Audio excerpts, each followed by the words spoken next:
સિદ્ધાંત એટલે શું? કોણ કહેશો? સિદ્ધાંત એટલે શું? જીવનમાં આપણે સિદ્ધ કરવાનું છે સિદ્ધાંત. જે સિદ્ધ કરવાનું છે સિદ્ધાંત. સિદ્ધાંતનો અર્થ આ છે, અંતે જે સિદ્ધ કરવાનું છે એનું નામ સિદ્ધાંત.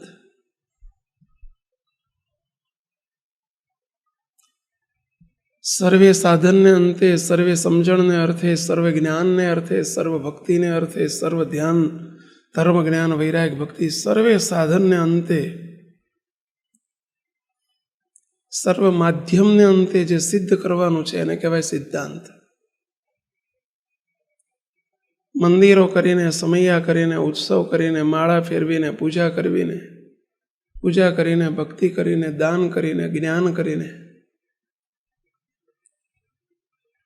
ઉપાસના કરીને, નિષ્ઠા કરીને, ધર્મ પાળીને, નિયમ પાળીને, સાધુ થઈને, ગ્રહસ્થ થઈને, સભા કરીને, શિબિર કરીને, આ બધાને અંતે જે સિદ્ધ કરવાનું છે એને કહેવાય સિદ્ધાંત.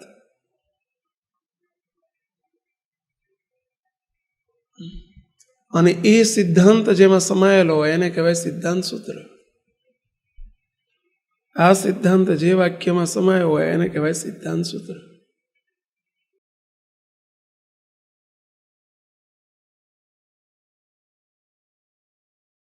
હવે સિદ્ધાંત SMVS નું સિદ્ધાંત સૂત્ર એટલે શું? ચલો હવે થોડુંક એક સ્ટેપ આગળ.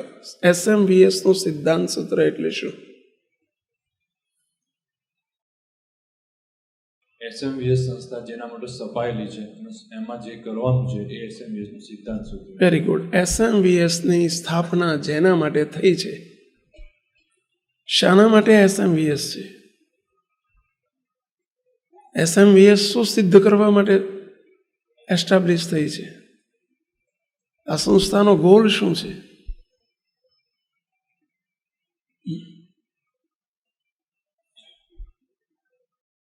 SMVS ના પાયા શાના માટે નખાણા છે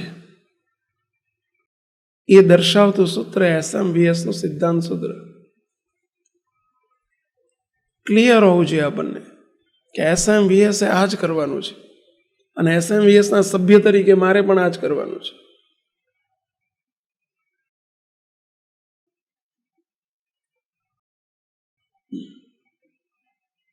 આ સંસ્થા માત્ર કોઈ કાર્ય કરવા માટે એસ્ટાબ્લિશ નથી થઈ. સમૈયા કરવા, ઉત્સવ કરવા, કાર્ય કરવું, મોટા આલિશાન મંદિરો બનાવવા, એ બધું જ કાર્ય છે, કારણની પુષ્ટિ માટે છે. સિદ્ધાંતની પુષ્ટિ માટે કરવાનું, પણ સિદ્ધાંત ચૂકીને નહીં કરવાનું. સિદ્ધ આ કરવાનું છે. મંદિરો કરવા માટે માત્ર આ સંસ્થા નથી. આરસ ના કર્યા, પથ્થરો ના કર્યા, ગુલાબી પથ્થર ના કર્યા, એ બધું જ ઉદ્ઘોષ છે, કાર્ય છે.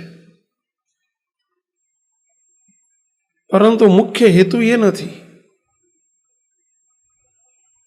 SMVS આ ફિક્સ ડેસ્ટિનેશન સાથે રચાયેલી સંસ્થા છે, ફિક્સ ગોલ સાથે રચાયેલી સંસ્થા છે. એને એચીવ આ કરવાનું છે.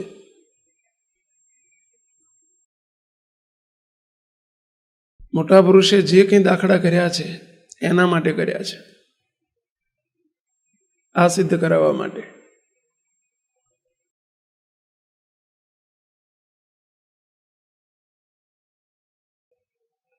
અને એ આપણા સૌનો ગોલ બનવો જોઈએ.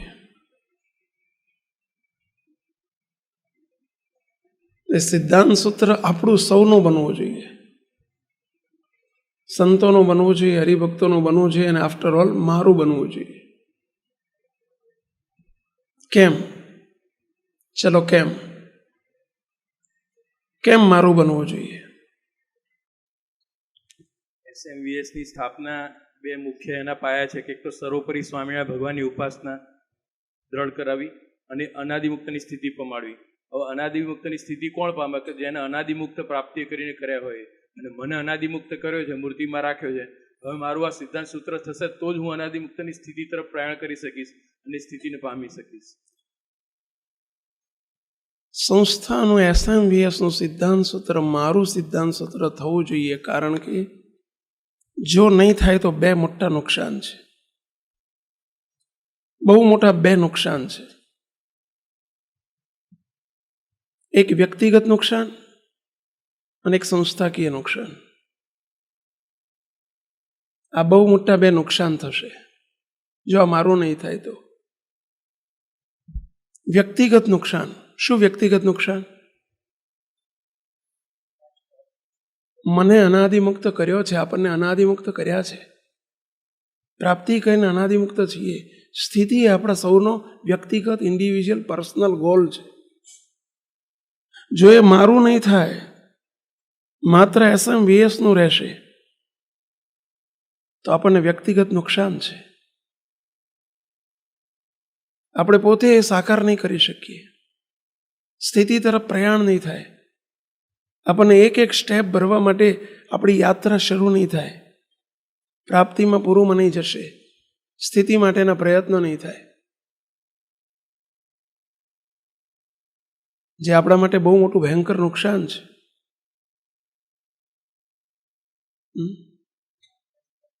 સ્વવિકાસ ન થાય. આ જ સ્વવિકાસ. આપણે સ્વવિકાસના માર્ગે ચાલી જ ન શકીએ. સંસ્થાના વિકાસમાં ડૂબેલા રહેવાય, પોતાના સ્વવિકાસમાં ડૂબેલા ન રહેવાય. એ જ ગોલ બની જાય.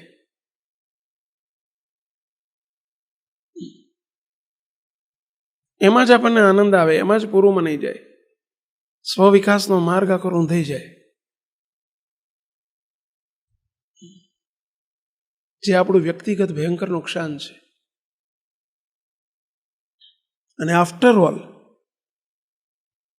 વ્યક્તિગત નુકસાન જતું જતું સંસ્થાકીય નુકસાન છે, કારણ કે સંસ્થાનો મોટા પુરુષનો સંકલ્પ સાકાર ન થાય.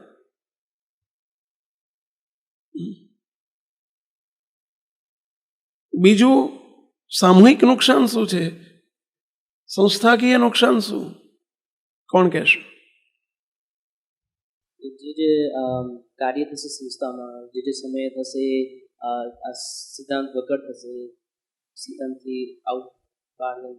ચાલો બીજું. જે હેતુથી આ સંસ્થા રચાય છે એ હેતુ નીકળતો હોય છે સંસ્થામાં.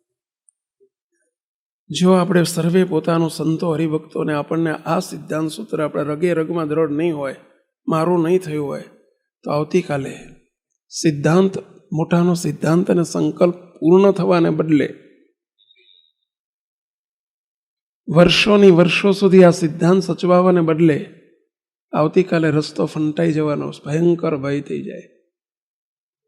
રસ્તો બદલાઈ જાય, કાર્ય પ્રધાન થઈ જવાય. આખું સિદ્ધાંત સૂત્ર કારણ પ્રધાન છે.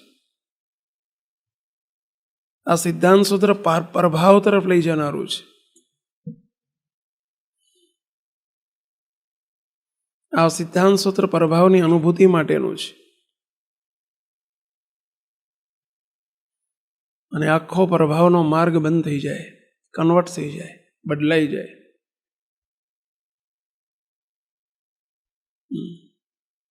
સાપ ગયા ને લીસોટા રહ્યા એવું થાય. જો આપણે રગે રગમાં સિદ્ધાંત સૂત્ર મારું કરીને આપણે જો એના માટે યત્ન નહીં કર્યો હોય તો સફળતા ત્યારે જ થાય. મોટા પુરુષની સફળતા એ જ છે કે આપણે બધા સહિયારો પ્રયાસ કરીએ, કારણ કે આપણને બધાને પ્રાપ્તિ એક સરખી કરાવી છે. હમણાં કહ્યું ને કે પ્રિન્સિપાલ નક્કી કરે કે મારે 100% રિઝલ્ટ લાવવું છે, પણ તમામ વિદ્યાર્થીઓ જો નક્કી ન કરે, તમામ શિક્ષકો નક્કી ન કરે, તો પ્રિન્સિપાલનો ગોલ સફળ ન થાય.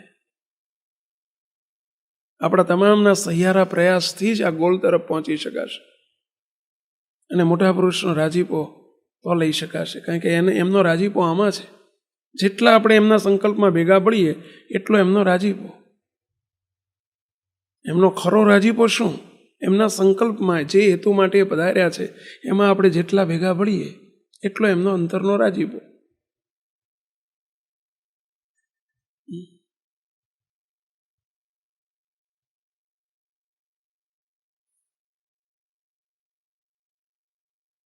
આજે આપણે કહીએ છીએ કે ટ્રકને બંધ પડેલી ટ્રકને ચાલુ કરવું હોય તો બધા સમૂહ પ્રયાસ કરે અને ધક્કો મારે તો બધાના સમૂહ પ્રયાસથી ટ્રક ચાલુ થઈ જાય છે. એમાં સિદ્ધાંત સંસ્થા SMVS જે હેતુ માટે સ્થપાઈ છે, મોટા પુરુષ જે હેતુ માટે પધાર્યા છે, એમનો પ્રાગટ્યનો હેતુ આ જ છે. શ્રીજી મહારાજના પ્રાગટ્યનો હેતુ આ છે, આપણા બાપાના પ્રાગટ્યનો હેતુ આ છે, આપણા સદગુરુ અમીર પેઢીનો પ્રાગટ્યનો હેતુ આ છે, આજે બાપજીનો પ્રાગટ્યનો હેતુ આ છે. માત્ર સ્થાવર તીર્થો તૈયાર કરવા એ મોટા પુરુષનો પ્રાગટ્યનો સંકલ્પ નથી. જંગમ મંદિરો તૈયાર થાય, હાલતા ચાલતા મંદિરો તૈયાર થાય, અનંત અનાદિ મુક્તોનું સર્જન થાય, સ્થિતિવાળો આખો સમાજ તૈયાર થાય, ઉપાસના સમજીને ઉપાસના જીવનમાં દ્રઢ થાય. અને ખરી ઉપાસના એટલે અનાદિમુક્તની સ્થિતિ, એ જ સાચી ઉપાસના છે. ઉપાસનાનું અંતિમ ચરણ એ છે, સ્વરૂપ નિષ્ઠાનું અંતિમ ચરણ એ છે, આત્મનિષ્ઠાનું અંતિમ ચરણ એ છે, ધર્મ જ્ઞાન વૈરાગ્ય અને ભક્તિનું અંતિમ ચરણ એ છે, અનાદિની સ્થિતિ.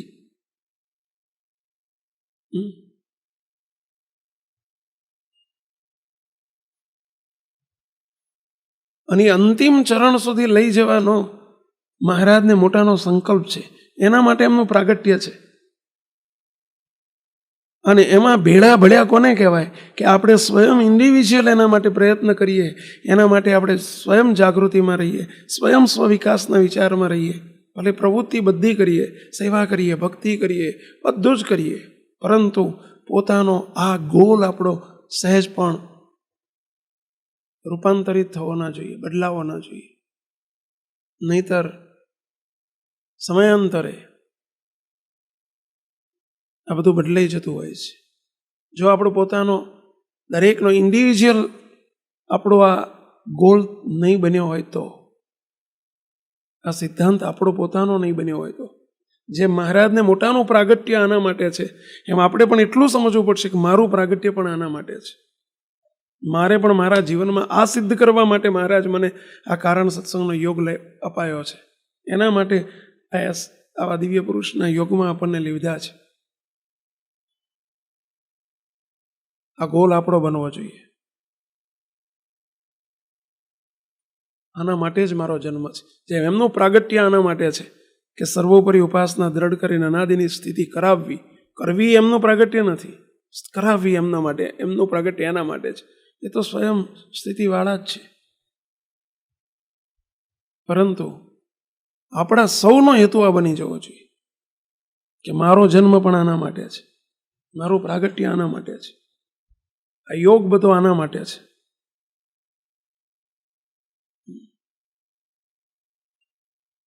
અને એ કરતા કરતા જેવો ભલે ઉદ્ઘોષ થાય, સમૈયા થાય, ઉત્સવ થાય, તો એ કરતા કરતા એ વિચાર સાથે જે થશે ને એ બધું જ કારણરૂપ બની રહેશે.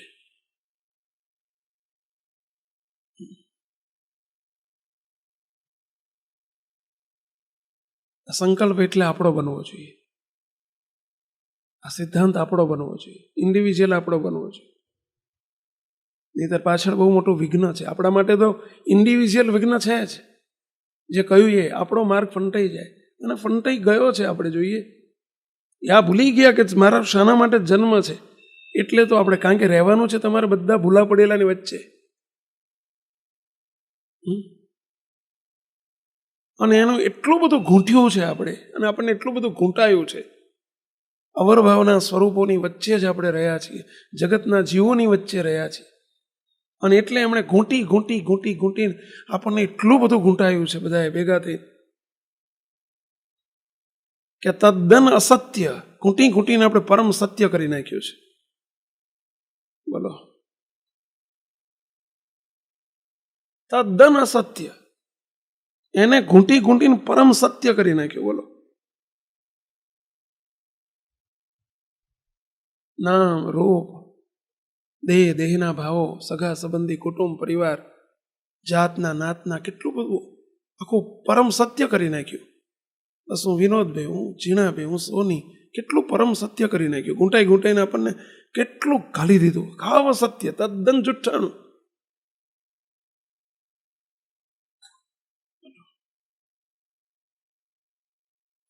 અને એટલે આપણો માર્ગ ફંટાઈ ગયો. પૈસા કમાવા, દ્રવ્ય કમાવા, વિષય ભોગવવા, એ આપણો માર્ગ બની ગયો. સિદ્ધાંત આપણો પોતાનો બન્યો જ નથી. હવે જો આપણો પોતાનો નહીં બન્યો હોય આ સિદ્ધાંત, તો આપણે સંસ્થાને શું મદદરૂપ થઈ શકશું? આપણે SMVSનું સિદ્ધાંત સૂત્ર કેવી રીતે સાકાર થશે? અમે કદાચ વિષયના માર્ગે ન ચાલ્યા, સંત પરિવાર કે ત્યાગી પરિવાર, અમે કદાચ પૈસા ભેગા કરવા કે દ્રવ્ય કે સંપત્તિ કે માન કે મોટપ કે એમાં ન લેવાયા, પરંતુ જો અમે આ સિદ્ધાંતને ચૂકીને કાર્ય પ્રધાન બન્યા તો આ પણ મોટું વિઘ્ન છે. અને ત્યારે જ સફળ થાય મોટા પુરુષનો ચીલો, ત્યારે જ ચીલો ચાલુ રહે કે જે મોટા પુરુષના રૂવાડે રૂવાડે છે કે બસ આના માટે જ આ સંસ્થાના પાયા નખાયેલા છે. એ પાછળની પેઢી દર પેઢી પરંપરાગત તમામ સંતો, તમામ હરિભક્તોમાં જ્યારે આ ચીલો ચાલુ રહે, જેવું મોટા પુરુષના રૂવાડે રૂવાડે, આ શબ્દ એમના માટે ન વપરાય પરંતુ આપણી સાથે સરખાવવાનું છે એટલે વાપરીએ છીએ. એમના રોમ રોમમાં જેમ આ વસ્તુ દ્રઢ થયેલી છે કે નહીં, સર્વોપરી ઉપાસના પ્રવર્તાવી એ લક્ષ્ય નથી, એ વચ્ચેનો અલ્પ વિરામ છે, કોમા છે. શાના માટે ઉપાસના સમજવાની? શાના માટે મહારાજને ઓળખવાના? શું કરવા મહારાજની સર્વોપરી નિષ્ઠા સમજવી જરૂરી છે? નિષ્ઠા સમજવી આખરી ગોલ નથી, અનાદિની સ્થિતિ કરવા માટેનું પ્રી સ્ટેપ છે, એ અંત નથી. ઉપાસનાનું અંતિમ ચરણ અનાદિની સ્થિતિ છે. સ્વરૂપ નિષ્ઠાનું અંતિમ ચરણ અનાદિની સ્થિતિ છે. કયું? ધર્મ, જ્ઞાન, વૈરાગ, ભક્તિ સર્વેનું અંતિમ ચરણ અનાદિની સ્થિતિ છે.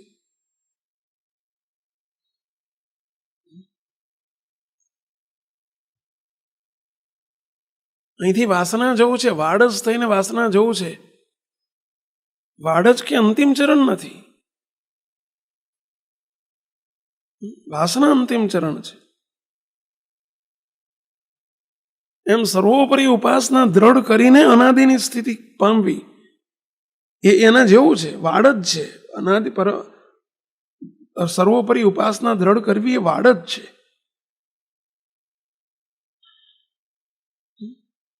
વાડ જ થઈને જ વાસના જવાય, પરંતુ વાડ જ અંતિમ ચરણ નથી, એ ફાઇનલ ડેસ્ટિનેશન નથી આપણું. એમ ઉપાસના સમજ્યા વગર, સર્વોપરી મહારાજને જાણ્યા વગર અનાદિ શબ્દ બોલવો પણ અઘરો છે, ઇમ્પોસિબલ. કદાચ બોલાય એ પાર્ગે એક ડગલું ના ભરી શકાય, સવાલ જ નથી. નઈને પૂજા કરવી, નાવું ફરજિયાત છે, પણ નઈને બેસી નથી રહેવાનું. પૂજા કરવી ફરજિયાત છે, નાયા વગર પૂજા ના થાય, પણ નઈને બેસી નથી રહેવાનું.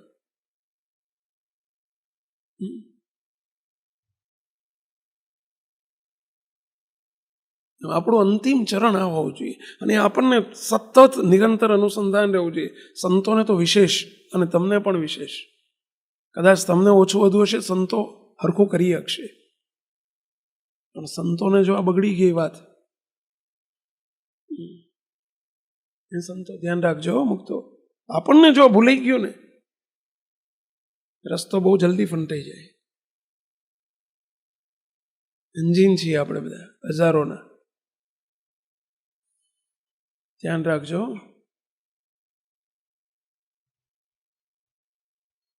આપણું સંપૂર્ણ લક્ષ્ય રહેવું જોઈએ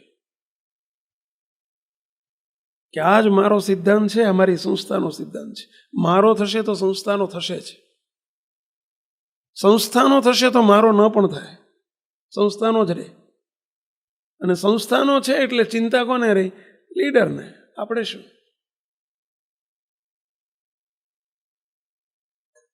નહીં, આપણા સૌના સહિયારા પ્રયાસથી જ આ શક્ય બનવાનું છે. એ જ મોટા પુરુષની સાથેની આત્મબુદ્ધિ કહેવાય કે મોટા પુરુષનો સિદ્ધાંત આપણો બને, એ જ આત્મબુદ્ધિ છે. મોટા પુરુષનો માર્ગ આપણો બને, એ જ મોટાની સાથેની આત્મબુદ્ધિ છે. એમનો સંકલ્પ આપણો બને, એમને અનાદિમુક્ત કરવા છે, આપણે અનાદિમુક્ત થવું છે. આ સંકલ્પ જ્યારે એક બને ત્યારે આત્મબુદ્ધિની દુનિયામાં પ્રવેશ કહેવાય.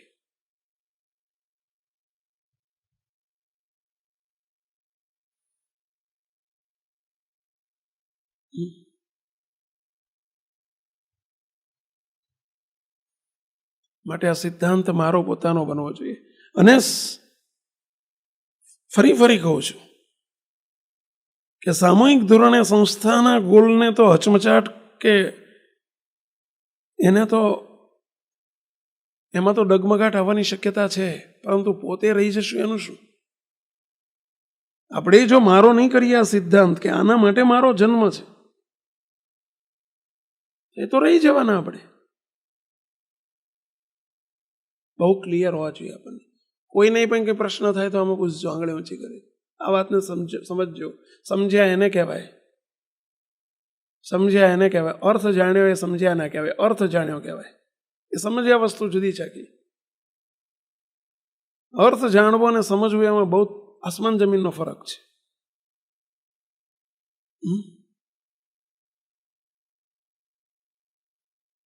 અર્થ જાણવો એટલે સમજ્યા નહીં. અર્થ જાણવો એ કેલ વસ્તુ છે, સમજ્યા એ પીએલ છે. અર્થ જાણવો એ કેવળ વાચ્યાર્થ છે, સમજ્યા એ લક્ષાર્થની વાત છે. અર્થ સમજવો એ વાત છે, સમજવું એ લક્ષ્ય છે, એટલે કે વર્તન છે. સમજ્યા એને કહેવાય કે વર્તનમાં આવે, એનું નામ સમજ્યા કહેવાય.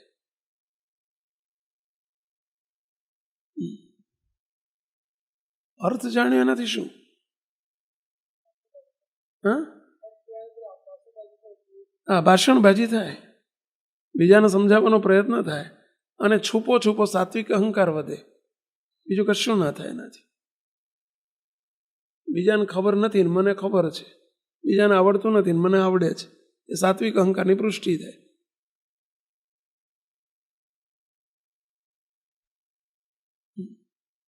પણ સમજ્યા એટલે શું? આ રગે રગમાં પ્રવર્તે ને એ માટે જ આપણે નિરંતર એ માર્ગના સ્ટેપ ભરાય, એનું નામ સમજ્યા કહેવાય. આપણા પગલાં ચાલુ થઈ જવા જોઈએ. રાત્રિ દિવસ આપણને ઊંઘમાં પણ આ વિચાર આવવો જોઈએ, બસ આ મારો સિદ્ધાંત છે, આના માટે મારો જન્મ છે. પછી આના માટે આ સંસ્થા, મારી સંસ્થાનું સ્થાપન છે. એ પછી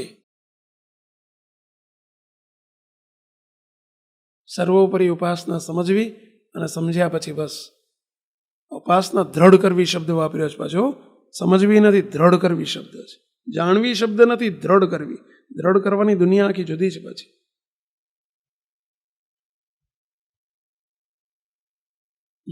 અને અનાદિની સ્થિતિ પામવી, બસ એ આપણું લક્ષ્ય છે. શું પ્રશ્ન છે? સમજો એટલે એટલું સમજણ થયું હોય તો એનું જોઈને બીજાનું તરત જ પરિવર્તન થાય. એનું સમજણ કંઈક અંદર ઉતરી છે, એને જોઈને જ બીજાનું પરિવર્તન થાય ઓટોમેટિક. એને કહેવાની જરૂર ના પડે. 100%ની વાત છે. વર્તનમાં આવ્યું ને, વર્તન અને ઉપદેશ આ બેમાં કોણ ચડે? કેટલું ચડે?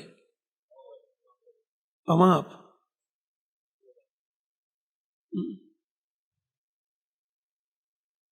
ઉપદેશ એટલે વાતો ને વર્તનમાં શું ચડે? વર્તન 1000 ગણું, લાખ ગણું, અનંત ગણું ચડી જાય. અને આ સંપ્રદાય જ આખો વર્તનનો છે. મહારાજ પ્રથમના 18માં એ જ બોલ્યા છે. 6 શાસ્ત્ર, 4 વેદ, 18 પુરાણ, ભારત આદિ ઇતિહાસ. દુનિયામાં બધું વતનામ્રતે આવી ગયું, વાતો આવી ગઈ, બધું આવી ગયું. ભલે લખ્યું નથી, દુનિયાભરના શાસ્ત્રો એમાં આવી ગયું કે ના આવી ગયું. એને વાંચવે કરીને, સાંભળવે કરીને, એનો અર્થને જાણવે કરીને, પણ મુક્ત થવાતું નથી. મુક્ત થવાની વાત આવીને ત્યાં વાત બદલાઈ ગઈ. કે એ પ્રમાણે વર્તવે કરીને જ મુક્ત થવાય છે. સ્થિતિની વાત, મુક્ત થવાની વાત એટલે સ્થિતિની વાત આવી. આખી વાત જુદી થઈ ગઈ. જેને આપણે એવાયપી એવીપીની ભાષામાં પીએલ કરીએ છીએ. એની ઉપર જે આપણે ભાર મૂકીએ છીએ એના કારણે મૂકીએ છીએ. ખાલી વાતોથી નહીં પતે. આ કોઈ વસ્તુ વાતોની નથી. આપણી નજર માત્ર અર્થ જાણવા તરફ ક્યારેય ના રહેવી જોઈએ. કે નોલેજનો ભંડાર ભેગો કરવાની વાતો છે. સ્ટોક ભેગો કર્યો, ભારરૂપ થઈ જાય ક્યારેક. અને અંતે જ્યારે સ્થિતિ કરવી હશે ત્યારે તો એ બધો સ્ટોક ખાલી કરવો પડશે. બધો સ્ટોક ખાલી કરવો પડે તો સ્થિતિના માર્ગે જવાય. વચનામૃતના નંબરે ભૂલી જવા પડે, બધું ભૂલી જવું પડે. અવરભાવ છે ને, અવરભાવ ભૂલવો પડે ત્યારે પરભાવમાં પ્રવેશ થાય. એટલે જેટલું ભેગું કર્યું હશે એટલે બધું ખાલી કરતા જેટલો ઘરની ઘર વખરી જેટલી જાજી એટલું સ્થળાંતર કરવાનું થાય કે ઘર બદલવાનું તારે એટલી ટ્રકો વધુ ભરાય ને, એટલા ટેમ્પા વધુ ભરાય ને, એટલી વાર વધુ લાગે ને. એટલે જ કહીએ છીએ કે આપણી લક્ષ્ય આપણું અવરભાવના કલેક્શન તરફ ના હોવું જોઈએ. જે દિવાલને આવતીકાલે તોડી નાખવાની છે એ દિવાલને આજે શા માટે પાકી કરવી? શા માટે પાકી કરવી? જેટલી જરૂર છે એટલું જરૂર આપણે હોવું જોઈએ. નિષ્ઠાને ઉપાસના દ્રઢ કરવા માટે આપણે શાસ્ત્રી ને વિદ્વાન નથી થવું, એ તરફ લક્ષ્ય નહીં રાખવાનું. શાસ્ત્રી થવું છે, વિદ્વાન તરફ થવું, વિદ્વાન થવું છે, જ્ઞાની થવું છે, આપણે ઉપદેષ્ટા થવું છે, એ લક્ષ્ય ના હોવું જોઈએ આપણું. કોઈનું સંતોનું એવું એ લક્ષ્ય ના હોવું જોઈએ. I don't agree with you. એ બધી આલોકની મોટપ છે બધી. આપણું લક્ષ્ય હંમેશા આ તરફ રહેવું જોઈએ. મારે અનાદિમુક્તની સ્થિતિને હાંસલ કરવી છે, બસ મારે અનાદિમુક્ત થવું છે. આખી પ્રભાવની વાત છે. આખો પ્રયાસ બદલાઈ જાય. પેલો પ્રયાસ જુદો થઈ જાય, આ પ્રયાસ પીધો થાય. પેલો બહાર વધવાનો પ્રયાસ છે, આ અંતરમય વધવાનો પ્રયાસ છે. પેલો ઉદ્ઘોષનો રસ્તો છે, આ બાહ્યવૃત્તિનો રસ્તો છે, આ અંતર્મુખી રસ્તો છે. પેલો યાદ રાખવાનો રસ્તો છે, આ ભૂલી જવાનો રસ્તો છે. બોલો, રસ્તો જ આખો જુદો છે. અવરભાવનો માર્ગ અને પ્રભાવનો માર્ગ જુદો છે. અવરભાવની મોટપ અને પ્રભાવની મોટપ બંને વસ્તુ તદ્દન કોન્ટ્રાવર્સી, ઈસ્ટ વેસ્ટ જેવું છે, નોર્થ એન્ડ સાઉથ જેવું છે.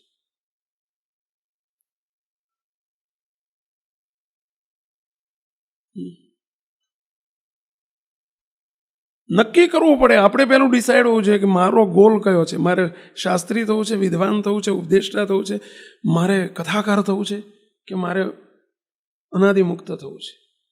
તો કે કથાકાર, હવે આપણે સાધુ ત્યાં કથાકાર નહીં થવાનું, એ કરતા કરતા થવાય એટલું થવાનું. અનાદિમુક્તના રસ્તે ચાલતા ચાલતા કથાકાર થવાય તો થવાનું, ઉપદેષ્ટા થવાય તો થવાનું, વહીવટ કરતા થવાય તો થવાનું. પણ આપણે એટલો માર્ગ ભૂલી જવાય છે કે ઓલું કરવામાં આ માર્ગ જ જતો રહે છે, ખબર જ નથી પડતી.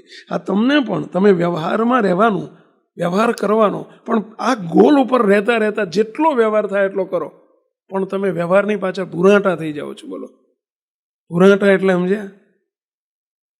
શબ્દ થોડાક આમ પેલી ભેંસ ભૂરાટી થાય ને એમ આપણે એવા ભૂરાટા થઈએ છીએ. બોલો, જરા કાઠો શબ્દ પડશે તમને, જરા એવું લાગશે કે સ્વામી અમારા માટે આવો શબ્દ વાપરે છે, પણ હકીકત છે, હકીકત છે, હકીકત છે.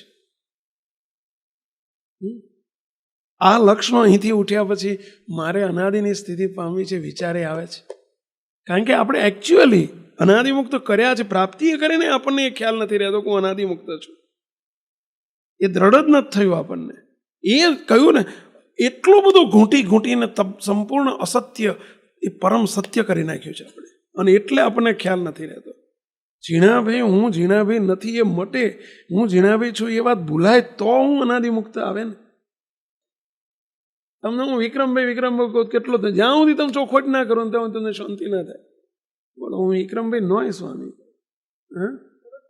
બોલો તરત ચોખવટ કરો. કેટલું અંદર અસત્ય પરમ સત્ય કેટલું થઈ ગયું છે, અસત્ય પરમ સત્ય કેટલું થઈ ગયું છે. હું પુરુષ છું, હું સ્ત્રી છું, હું આ છું, હું આ છું, હું આ છું.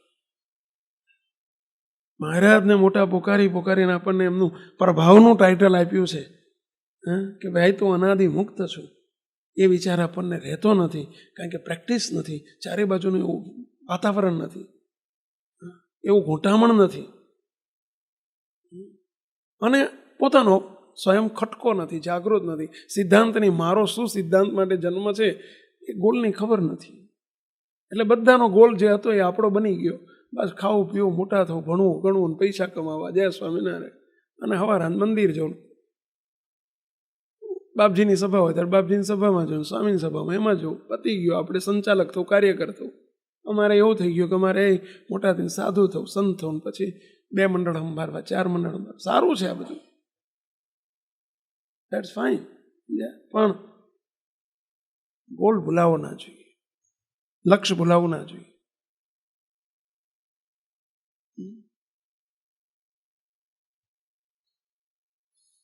અને ભૂલાઈ ગયું છે એનું કારણ આપણને અવરભાવમાં જ આપણો નિશ્ચય મજબૂત નથી. પરભાવમાં તો જ હોય ને, અવરભાવનું જ આપણું સ્ટેન્ડ ક્લિયર નથી, સમજણમાં સ્ટેન્ડ ક્લિયર નથી. સ્થિતિની વાત તો પછી આવે છે. હુ એમ આઈ, વી આર નોટ ક્લિયર કે હુ એમ આઈ. પ્લસ બધાએ જે કીધું અસત્ય સત્ય કરી નાખ્યું છે, ઘૂંટાઈને એ જ આપણને રહે છે રાત્રિ દિવસ. અમે ક્યાંક બહાર ગયા હતા, પછી એક ભાઈ એમના બાબાને લઈને આવ્યા, નાનો 5-6 વર્ષનો બાબો, 6-7 વર્ષનો. પછી મેં એને પૂછ્યું, ભાઈ તારું નામ શું? કે મયંક. એટલે એના પપ્પા હસ્યા, ટપલી મારી પેલા છોકરાને. મેં કેમ ટપલી મારો છો? એને ગોખાઈને ઘેરથી એની મમ્મીએ મોકલ્યો હતો. મેં રસ્તામાં ગોખાયો હતો. સ્વામી પૂછશે તો તારું નામ શું? તારે અનાદિમુક્ત બોલવાનું. તો તે મારું બેટું કે ના બોલ્યો કે સ્વામી બોલો. એને ગોખાઈને બોલાવ્યો હતો, શીખવાડી કેટલું કે કાલ રાતની એની માં કે કરી દીધી. સ્વામી જોડે જજે, સ્વામી તને પૂછશે કે તારું નામ શું? તો તારે અનાદિમુક્ત જ કહેવાનું. સ્વામી બહુ રાજી થઈ જશે. બોલો એવું બધું એને કે બહુ જ ગોખાયું હતું સ્વામી. મેં આખા રસ્તે ગોખાયું એ નહીં, પણ તોય ટાણું આવ્યું, તાર ભૂલી ગયો. આ ભૂલી ગયો એનું કારણ શું? એના જીવમાં અસત્ય સત્ય થઈ ગયું છે. એને મયંક જ ગાલી દીધું છે તમે પહેલેથી. એ ગોખેલું ક્યાં સુધી રહેશે કોજો? પછી મેં ધીમે ધીમે નાના પપ્પાને કહ્યું, હસતા હસતા, તમને અમે ગોખાઈએ છીએ, તમને હું પૂછું શું યાદ આવે? તમે અનાદિમુક્ત બોલો. તમારામ નથી, એનામ ક્યાંથી આવશે? એની મામામાં છે.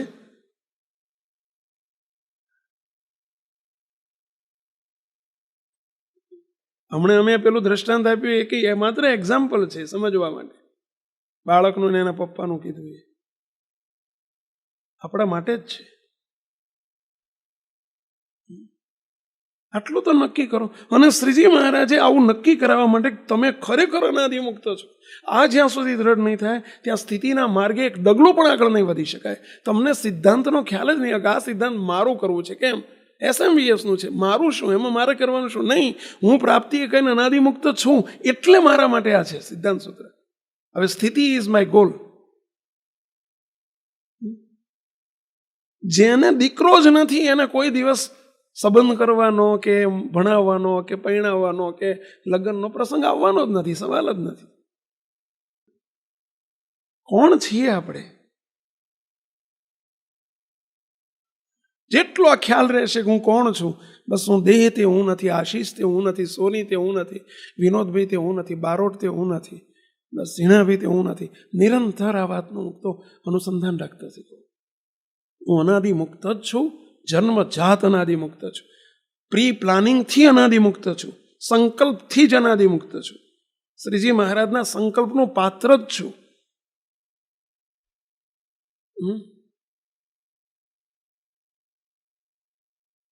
જે પેલું તમને અસત્ય મનાઈ ગયું છે, અસત્ય પરમ સત્ય થઈ ગયું છે, બસ એને ભૂંસો. તમે આ વિચારથી ભૂંસાશે. રિવર્સ કેલેન્ડર ઊંધું વળી ગયું છે, એને સીધું કરવા માટે ફરી એનું રિવર્સ કરો. બીજો કોઈ ઉપાય નથી. પેલું એટલું તો માનસિક રીતે સમજણની રીતે નક્કી કરો કે હું એમ આઈ, હું કોણ છું ખરેખર. તો આપણો વ્યવહાર બદલાઈ જશે, આપણી રીત બદલાશે, આપણું બેઠક બદલાશે, આપણું શ્રવણ બદલાશે, આપણી દ્રષ્ટિ બદલાશે, આપણા વિષય બદલાશે. નથી બદલાતું બધું એનું કારણ એક જ છે, બસ એ જ લગ્નો, એ જ પ્રસંગો, એવો જ ઉદ્ઘોષ, એવો જ વ્યવહાર, એવું જ તાન, એવું જ માન, એવું જ માન, એવું જ સન્માન. એ બધું ગમે છે આપણને. સારું પહેરવું, સારું ખાવું, સારું બધા વિષયનો યોગ ગમે છે. ખબર જ નથી હું એમ આવ્યું, તો ખ્યાલ જ નથી આપણને.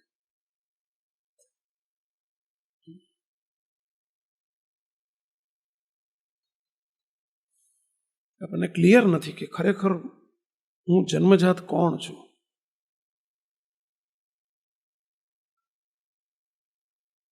તમને કોઈ દિવસ વિચાર કરવો પડે છે કે હું પટેલ છું એવું વિચારવું પડ્યું છે તમારે કોઈ દાડો?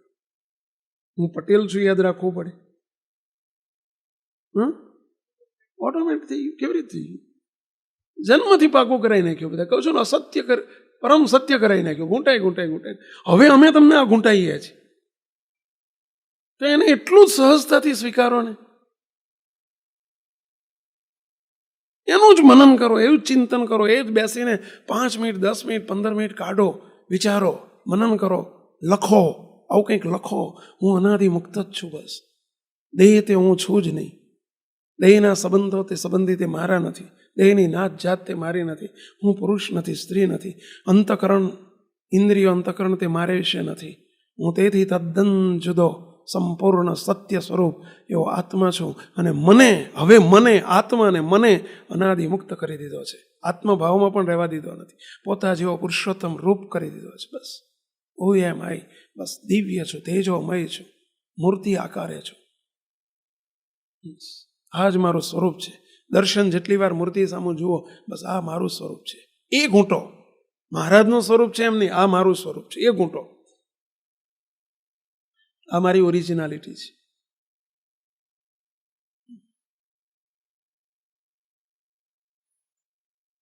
અને એ જ્યાં સુધી દ્રઢ નહીં થાય, પાકું નહીં થાય કે હું કોણ છું, ત્યાં સુધી આ લાઈન એ લાઈને ચડાશે જ નહીં.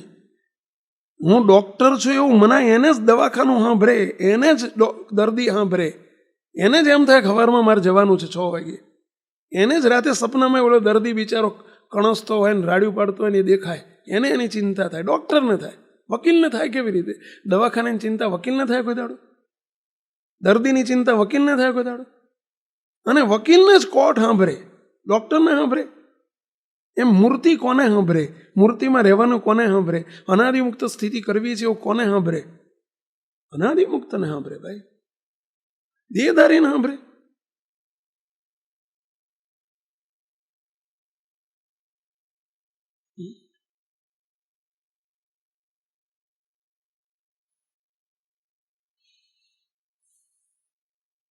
આ વિચારમાં ડૂબેલા રહો. આ પહેલું સમજણ દ્રઢ કરો. આ ક્લિયર જોઈશે હું કોણ છું. બસ પેલું ભૂંસવું જ પડશે મુક્તો. અને શ્રીજી મહારાજે આ જ પાકું કરાયું છે. આ વચનામૃત મધ્યનું 13મું આખું જ એની ઉપર લઈ જાય છે, આપણને સ્થિતિ ઉપર લઈ જનારું વચનામૃત છે.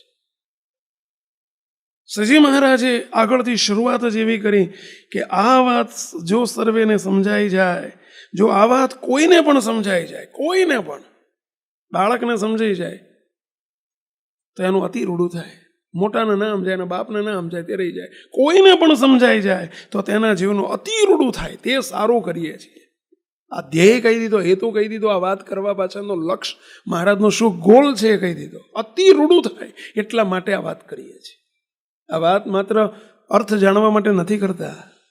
આ વાત જેને કોઈને પણ સમજાઈ જાય તો એનું અતિ રૂડું થાય. અતિ રૂડું એટલે અનાદિમુક્તની સ્થિતિ. એથી રૂડું કશું છે જ નહીં.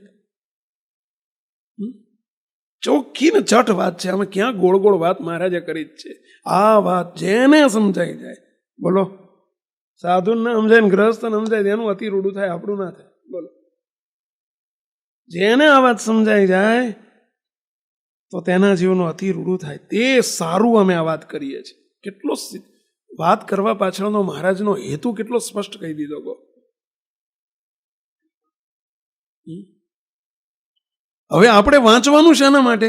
આ સારું જ વાંચવાનું. સાંભળવાનું શાના માટે? આ સારું જ સાંભળવાનું. અર્થ જાણવાને અહીંયા 2 તત્વને ગ્રહણ કરીએ છીએ, 4 તત્વને ગ્રહણ કરીએ છીએ, 5 તત્વને ગ્રહણ કરીએ છીએ. એના અર્થ જાણવા માટે આ વાંચવાનું નથી. એના માટે મહારાજે વાત નથી કરી. અતિ રૂડું કરવા માટે આ વાત કરી છે. એ સારું આ વાર્તા કરીએ છીએ. ઠીક છે, અર્થ જાણવા જોઈએ, પણ અર્થ જાણીને આ લક્ષ્ય અહીં જ હોવું જોઈએ કે આ વાત જો જેને સમજાઈ જાય તો એના જીવનું અતિ રૂડું થાય. એ માટે અમે આ વાત કરીએ છીએ. કેટલો મહારાજ એમ સ્પષ્ટ હેતુ જણાવી દીધો પોતાનો. અને એ માટે જ આપણે વંચાવવું જોઈએ. એ માટે જ આ શબ્દો, આ વચનામૃત આગળ વધવું જોઈએ. મુક્ત કેટલો સ્પષ્ટ હેતુ છે. હવે જે વાત આવશે એના ધ્યાનમાં રાખીને જ મહારાજ કરશે, કારણ કે ઉપર હેડિંગ બાંધી દીધું. હાથીનો નિબંધ છે તો હાથીના નિબંધમાં ગાયની કોઈ વાત ના આવે, એક વાક્ય ના આવે. ગાયનું આવે એક વાક્ય, હાથીના નિબંધમાં ગાય સંબંધી એક વાક્ય આવે, ભેંસનું કદાચ આવે એકાદ્યું, ઘોડાનું આવે, ના ગધેડાનું કોઈ વાક્ય અંદર આવે. એટલે હાથીના નિબંધમાં હાથીનો એ સમયમાં હાથીની જ વાત હોય બધી રીતે. એના પૂંછડાની વાત એની હાથીની જ હોય, શિંગડાની હાથીની જ હોય. શિંગડા હોય હાથી તો ના હોય અંદર, બોલો. એના કાનની વાત આવે તો હાથીની જ આવે. હાથીના નિબંધમાં હાથીની જ વાત હોય. એમાં મહારાજે હેડિંગ બાંધી દીધું, નિબંધનું હેડિંગ બાંધી દીધું કે આ વાત જે અમે કરીએ છીએ એ વાત જો કોઈને સમજાઈ જાય તો જાણીએ, સમજાઈ જાય તો જેના જીવનું અતિ રૂડું થાય તે સારું જ કરીએ છીએ. લ્યો,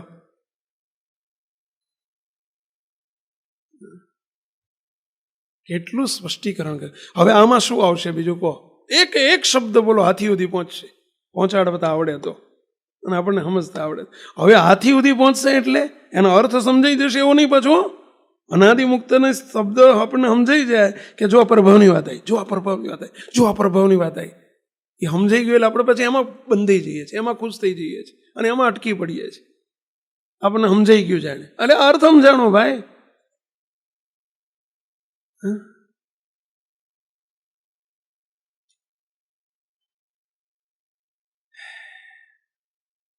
મહારાજનો સંકલ્પ તો જો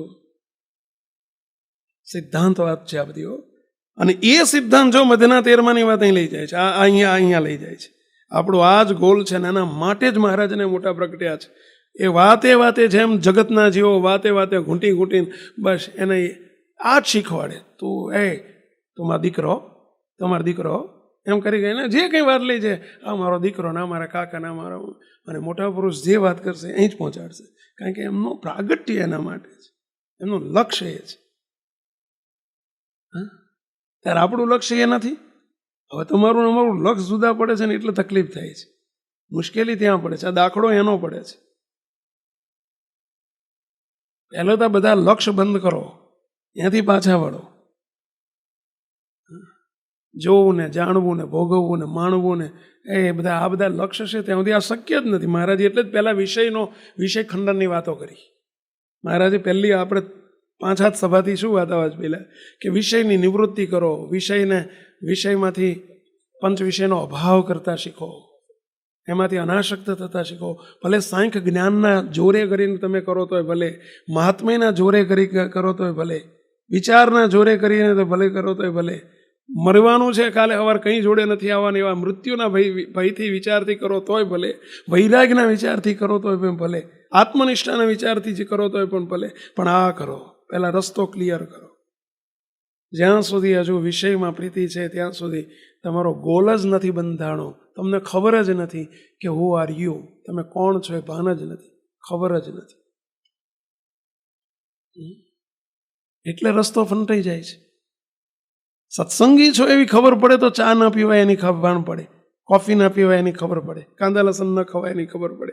એમ હું અનાદિમુક્ત છું એની ખબર પડે આપણને. એ ખબર હોય તો આ વિષય મારા માટે નથી, સ્ત્રી સંબંધી સુખ મારા માટે નથી, સ્ત્રી ને પુરુષ સંબંધી સુખ એ મારા માટે નથી. આ દુનિયાની ચારે બાજુ જે રચના કરી છે મહારાજે સ્પષ્ટ કહ્યું છે કે શ્રીજી મહારાજે જે વિષય ભોગ કર્યા છે એ જગતના જીવો માટે કર્યા છે, મુક્ત માટે નથી કર્યા. મુક્ત માટે તો આ રહી, આ એક જ સ્વરૂપ છે. અને હું અનાદિમુક્ત છું તો મારા માટે વિષયનો યોગ નથી. આ વિષય બનાયા છે મહારાજે કોના માટે? તો કે મહારાજે બનાયા છે. અરે ભાઈ બનાયા છે, કોના માટે બનાયા છે?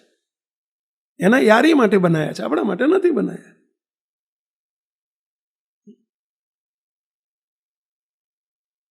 તમે 3 દરવાજા જાઓ,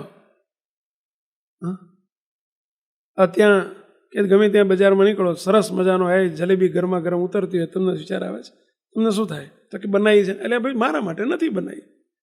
પેલો ભરવાડનો ડ્રેસ વેચાતો હોય ને બહુ પેલો પાડતા હોય, સરસ ફેન્સી ભરવાડ ડ્રેસ, તમને વિચાર આવે છે, તમને એમ થાય કે મારા માટે નથી, મારા માટે લેંગો જબ્બો બરાબર છે. વિષય સુખ કે મહારાજે જગત રચ્યું છે આ બધું આપણા માટે નથી ભાઈ. બધું સમય આપણા માટે નથી, તો કે તો માણવાના, કરવાના.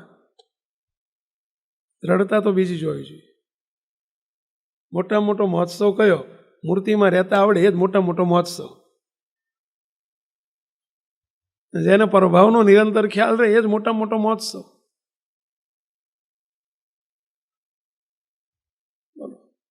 હોનાનું મંદિર કયું?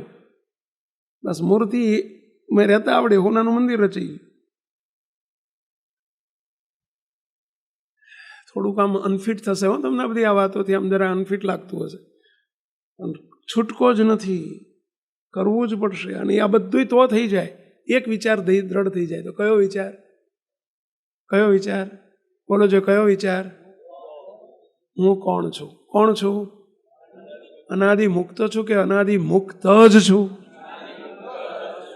બસ આ વિચારો. અનાદિ મુક્ત છું એવું નહીં. બહુ ફેર પડી ગયો. અનાદિ મુક્ત છું અને અનાદિ મુક્ત જ છું. કેટલો ફેર પડી ગયો, ખબર પડી? આ વિડીયો જો આપને પસંદ આવ્યો હોય તો તેને લાઈક કરો અને શેર કરો. અને હા, આવા જ લેટેસ્ટ વિડીયો મેળવવા માટે SMVS ચેનલને સબસ્ક્રાઇબ કરવાનું અને બેલ આઇકોન પર ક્લિક કરવાનું ન ભૂલતા હો.